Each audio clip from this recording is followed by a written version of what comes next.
بسم اللہ الرحمن الرحیم۔ السلام علیکہ یا صاحب العصر والزمان۔ آخر میں نجف اشرف میں مجاور ہو گئے اور صحن مقدس کے اوپر والے کمروں میں سے قبلہ کی جانب کے ایک کمرے میں رہنے لگے اور انتہائی پریشانی کی حالت میں وقت گزار رہے تھے۔ سوائے 2-3 افراد کے کوئی شخص ان کے حالات سے باخبر نہیں تھا، یہاں تک کہ وہ وفات پا گئے اور ان کے وطن سے نکلنے اور وفات پانے کے درمیان 5 سال کا عرصہ گزرا اور حقیر کے ساتھ ان کی راہ و رسم تھی۔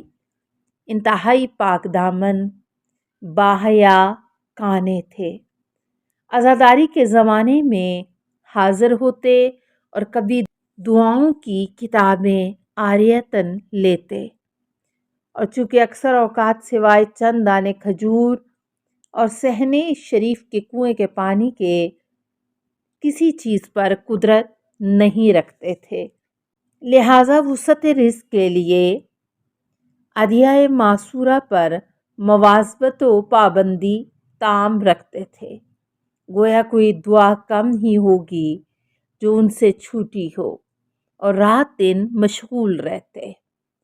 ایک دفعہ حضرت حجت علیہ السلام کی خدمت میں عریضہ لکھنے میں مشغول ہوئے اور اس پر بنا رکھی کہ 40 دن تک اس طرح مواظبت و پابندی کریں کہ روزانہ سورج نکلنے سے پہلے جبکہ شہر کا چھوٹا دروازہ کھلے جو کہ دریا کی طرف تھا، دائیں رخ پر کئی میدان و قلعہ سے دور جائیں تاکہ انہیں کوئی نہ دیکھے۔ اس طرح عریضہ گیلی مٹی میں بند کر کے حضرت علیہ السلام کے کسی ایک نائب کے سپرد کر کے پانی میں ڈال دیں۔ انہوں نے 38 یا 39 دن ایسا کیا۔ فرمایا ایک دن میں سر نیچے کیے رکا ڈالنے والی جگہ سے واپس آ رہا تھا اور بہت رنجیدہ خاطر تھا کہ میں ملتفت، وہ گویا کوئی شخص میرے پیچھے عربی لباس میں رومال سر پر رکھے مجھ سے آ ملا اور سلام کیا۔ میں نے افسردگی کے عالم میں مختصر سا جواب دیا اور اس کی طرف متوجہ نہ ہوا، کیونکہ میرا کسی سے بات کرنے کو دل نہیں چاہتا تھا۔ کچھ راستہ اس نے میرے ساتھ طے کیا اور میں اسی حالت میں تھا۔ پس اہل جبل کے لہجے میں فرمایا، سید محمد، کیا مطلب اور غرض رکھتے ہو کہ آج 38 یا 39 دن گزر گئے ہیں اور تم سورج نکلنے سے پہلے باہر آتے ہو اور دریا کی فلاں جگہ پر جا کر عریضہ دریا میں ڈالتے ہو؟ تمہارا گمان ہے کہ امام علیہ السلام تمہاری حاجت پر مطلع نہیں؟ سید محمد کہتا ہے کہ مجھے تعجب ہوا، کیونکہ کوئی شخص میرے اس مشغلے سے باخبر نہیں تھا، خصوصاً رومال و اکال کے ساتھ جو کہ جبل عامل میں مرسوم نہیں ہے۔ پس مجھے نعمت بزرگ و نیل مقصود اور تشریف بحضور غائب مستور امام عصر علیہ السلام کا احتمال ہوا، چونکہ میں نے جبل عامل میں سن رکھا تھا کہ حضرت علیہ السلام کے دست مبارک اتنے نرم ہیں کہ جس طرح کوئی ہاتھ نرم نہیں۔ میں نے دل میں کہا کہ مصافحہ کرتا ہوں، اگر اس مرحلے کا احساس کیا تو لازم تشرف بحضور مبارک بجا لاؤں۔ پس اسی حالت میں نے اپنے دونوں ہاتھ آگے بڑھائے تو آج جناب علیہ السلام نے بھی ہاتھ آگے بڑھا دیے۔ مصافحہ کیا تو بہت نرمی و لطافت پائی تو نعمت عظمیٰ کے حصول کا مجھے یقین ہوا۔ بس میں نے اپنا منہ پھیرا اور چاہا کہ آپ کے دست مبارک کا بوسہ لوں تو کسی کو نہ دیکھا۔ تیسرا واقعہ، سید محمد جبل عالم کا حضرات سلام اللہ علیہ کی ملاقات سے مشرف ہونا۔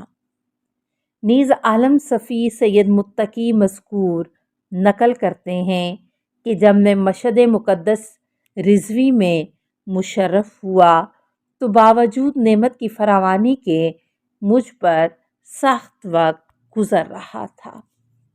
جس دن صبح کو بنا تھی کہ زائرین وہاں سے واپس جائیں، چونکہ میرے پاس ایک روٹی بھی نہیں تھی کہ جس کی وجہ سے میں خود کو ان تک پہنچاتا۔ میں نے ان کی رفاقت نہ کی اور ظاہرین چلے گئے۔ ظہر کے وقت میں حرم مطہر میں مشرف ہوا۔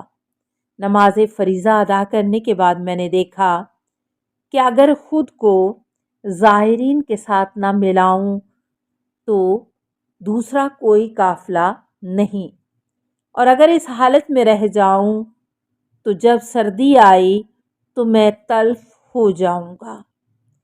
میں اٹھا، زری کے پاس گیا اور شکایت کی۔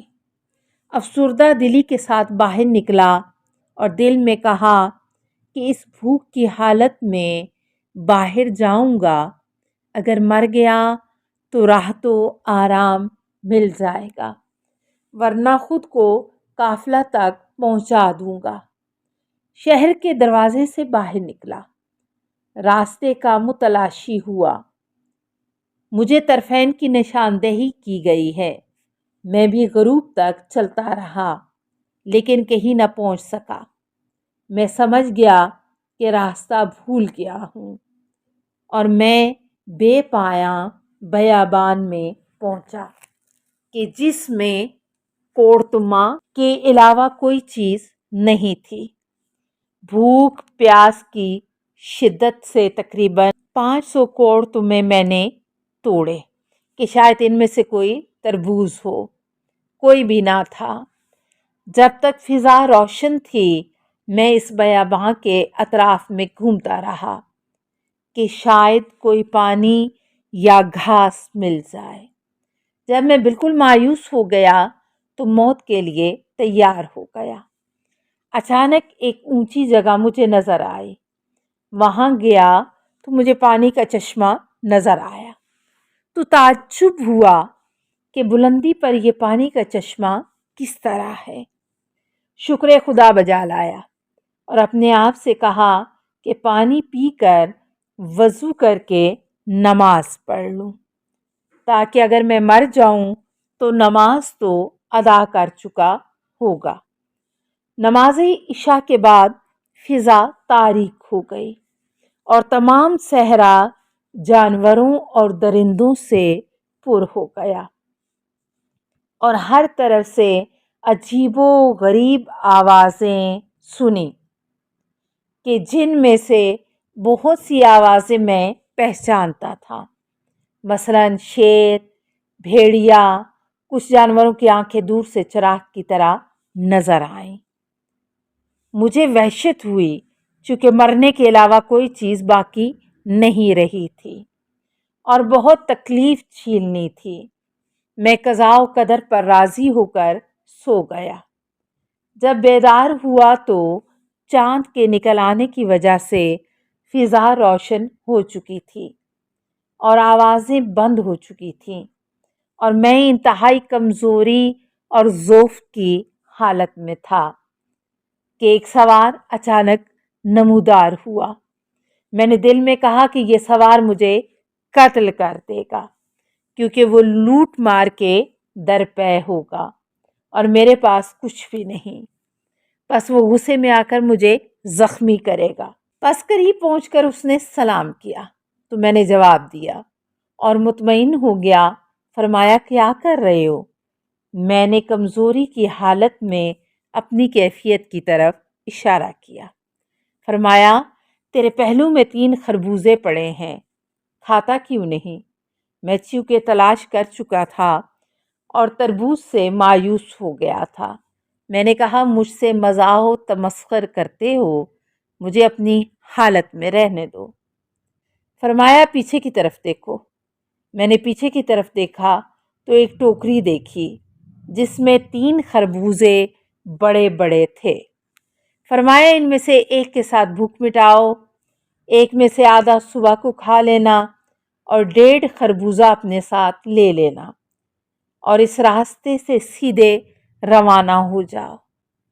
کل ظہر کے قریب آدھا خربوزہ کھا لینا، البتہ تیسرے خربوزے کو نہ کھانا، اور غروب کے قریب تمہارے کام آئے گا۔ تم سیاہ خیمے کے پاس پہنچو گے، وہ تمہیں قافلے تک پہنچا دیں گے۔ پھر وہ میری نظر سے غائب ہو گئے۔ میں نے ان میں سے ایک خربوزہ توڑ کر کھایا تو وہ بہت عمدہ اور میٹھا تھا۔ شاید ایسا اچھا خربوزہ میں نے کبھی نہیں دیکھا تھا۔ وہ میں نے کھا لیا۔ باقی دونوں خربوزے لے کر میں روانہ ہوا۔ السلام علیکہ یا صاحب العصر والزمان، الامان الامان الامان من فتن الزمان، السلام علیکہ یا خلیفۃ الرحمن، السلام علیکہ یا امام الانس والجان، السلام علیکہ یا مظہر الایمان، السلام علیکہ یا شریک القرآن، السلام علیکہ یا قاطع البرہان، السلام علیکہ یا امام زماننا، ھذا اجل اللہ فرجک وسہل اللہ مخرجک وظہورک، السلام علیکہ ورحمۃ اللہ۔ اللہم صلی علی محمد و آل محمد۔